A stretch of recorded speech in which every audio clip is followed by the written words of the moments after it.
हिंदी गाण्यातली नदी म्हणजे समुद्रावर प्रेम करणारी नदी असंच काय ते मोस्ट ऑफ द टाइम वर्णन असतं. परिणितामधली सागर से मिलने का उसका तो सपना था, मेरी ही तरह पिया, किंवा 1942 अ लव्ह स्टोरीमधलं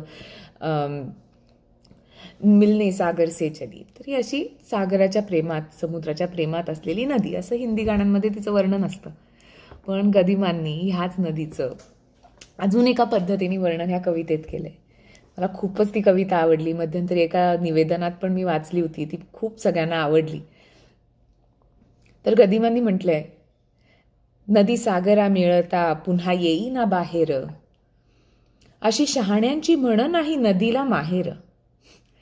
काय सांगू रे बापानो तुम्ही आंधळ्यांचे चेले, नदी माहेराला जाते म्हणून हिचं जग चाले. सारे जीवन नदीचे घेतो पोटात सागर, तरी तिला आठवतो जन्म दिलेला डोंगर. डोंगराच्या मायेपोटी रूप वाफेचे घेऊन, नदी तरंगत जाते पंख वाऱ्याचे लावून.